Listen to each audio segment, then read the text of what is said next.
এই কমিটির আমি একজন সদস্য, কিন্তু আমার নাম উপস্থিত অনুপস্থিত কোনোটার মধ্যেই নাই। আপনি কি উপস্থিত ছিলেন? না, আমি উপস্থিত ছিলাম না। পয়েন্ট অফ অর্ডার হলো এটাই আমার, যে সকাল 10টায় মিটিং, 10টা 19 মিনিটে মাননীয় সভাপতি এই কমিটির জয়নাল আবেদিন সাহেবের পিএস পরিচয়ে আমাকে ফোন করে যে স্যার আজকে তো মিটিং ছিল। তা আমি বললাম যে কিসের মিটিং? তো বলে যে বিশেষ কমিটির মিটিং। বললাম আমি তো আগে থেকে জানি না, আপনাকে মেসেজ দেওয়া হয়েছে। তো আমি পরে দেখলাম যে মেসেজ কখন দিছে, মেসেজ দিয়েছে 9টা 19 মিনিটে। এরকম একটি গুরুত্বপূর্ণ কমিটির মিটিং এর খবর কি মেসেজে হয়? তাও আবার 9টা 19 মিনিটে, 10টায় হলো মিটিং। তো আসলে আমার পক্ষে তো প্র্যাকটিক্যালি উপস্থিত হওয়া সম্ভব হয় নাই। না, আগে বিরোধী দলের নেতাটা শুনি। রিপোর্ট উপস্থাপিত হয়ে গেছে, বিরোধী দলের নেতাটা শুনি, তারপরে আপনি পয়েন্ট অফ অর্ডার থাকলে দাঁড়াতে পারেন। মাননীয় স্পিকার, আপনাকে ধন্যবাদ। কার্যত দেশে একমাত্র টারশিয়ারি লেভেল হসপিটাল ছিল, যেটাকে আগে আমরা পিজি হসপিটাল বলতাম। পরবর্তী পর্যায়ে এটাকে বিশ্ববিদ্যালয়ে রূপান্তরিত করা হয়েছে এবং এই সংসদী নামের একটা অ্যামেন্ডমেন্ট করেছে। বর্তমানে এটা বাংলাদেশ মেডিকেল বিশ্ববিদ্যালয় নামে পরিচিত।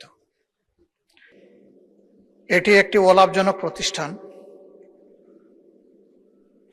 স্বাস্থ্যসেবা পাওয়া জনগণের মৌলিক অধিকার এবং সারা দেশে কার্যত এখনো একটি, যদি আরো অনেকগুলা মেডিকেল বিশ্ববিদ্যালয় হয়েছে, তার কিছু একাডেমিক কার্যক্রম চলছে, কিন্তু স্বাস্থ্যসেবার কার্যক্রম সেরকম প্রতিষ্ঠিত হয়নি।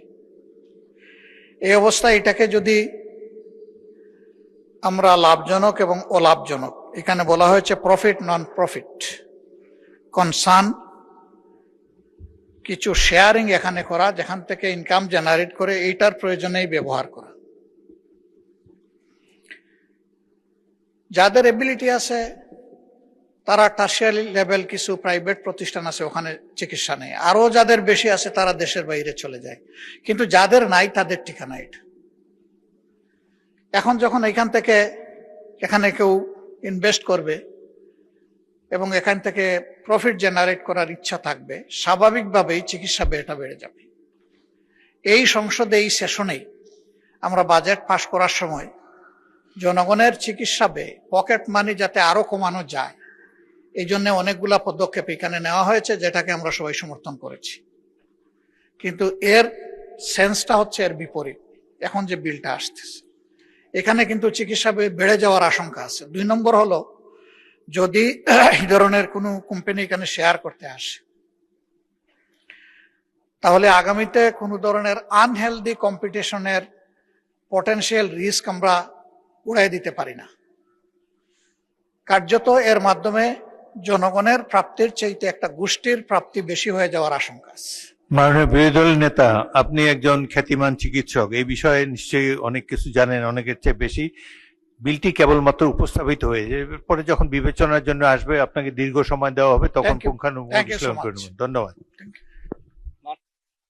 জনাব রফিকুল ইসলাম, আপনি কি পয়েন্ট অফ অর্ডারে দাঁড়িয়েছেন?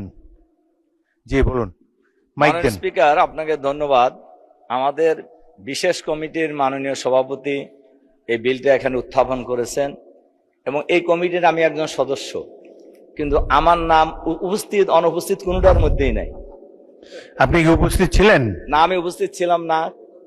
পয়েন্ট অফ অর্ডার হলো এটাই আমার, যে সকাল 10টায় মিটিং, 10টা 19 মিনিটে মাননীয় সভাপতি এই কমিটির জয়নাল আবেদিন সাহেবের পিএস পরিচয়ে আমাকে ফোন করে যে স্যার আজকে তো মিটিং ছিল। তা আমি বললাম যে কিসের মিটিং? তো বলে যে বিশেষ কমিটির মিটিং। বললাম আমি তো আগে থেকে জানি না, আপনাকে মেসেজ দেওয়া হয়েছে।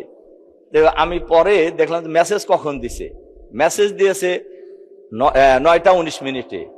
এরকম একটি গুরুত্বপূর্ণ কমিটির মিটিং এর খবর কি মেসেজে হয়? তাও আবার 9টা 19 মিনিটে, 10টায় হলো মিটিং। তো আসলে আমার পক্ষে তো প্র্যাকটিক্যালি উপস্থিত হওয়া সম্ভব হয় নাই। তা আমি মাননীয় এই কমিটির সভাপতির কাছে জানতে চাই যে আমাকে খবর দেওয়া হলো না কেন যথাসময়ে? আমি যে কারণে আমি উপস্থিত হতে পারলাম না। মাননীয় সদস্য, দয়া করে বসুন। আমি এই কমিটির যিনি সভাপতি তাকে ভবিষ্যতে এই ধরনের ব্যাপারে যাতে প্রত্যেক সদস্যকে যথেষ্ট সময় দিয়ে নোটিফাই করা হয় সে ব্যাপারে যত্নবান হওয়ার জন্য অনুরোধ জানাবো। আপনি সরাসরি তার সাথে আলাপ করতে পারতেন, সংসদেও মানে বাইরেও একটা কিরকম ধারণা হবে যে একটা মিটিং এ নোটিশ দেওয়া হয় না, তো আপনি সরাসরি তার কাছ থেকে জানতে চান। যাই হোক, ভুল ভ্রান্তি হতেই পারে, ভবিষ্যতে যাতে না হয় এই ব্যাপারে বিশেষ কমিটির সভাপতিকে আমি অনুরোধ জানাচ্ছি। পরবর্তীতে তারা নিশ্চয়ই কেয়ারফুল থাকবেন। ধন্যবাদ। আপনার কনসার্নটাও নোটিফাইড, ভবিষ্যতের জন্য তারা যাতে কেয়ারফুল হয় এটা তো বলেছি। এখন তো আর ক্লক ব্যাক করে পিছনে যাওয়া যাবে না, মিটিং হয়ে গেছে, বাকিরা তো উপস্থিত ছিল। যাই হোক, আপনার ব্যাপারে হয়তো আপনাকে নোটিফাই করা হয় নাই, সেই জন্য আপনার প্রয়োজন হলে আপনারা সরাসরি যোগাযোগ করবেন।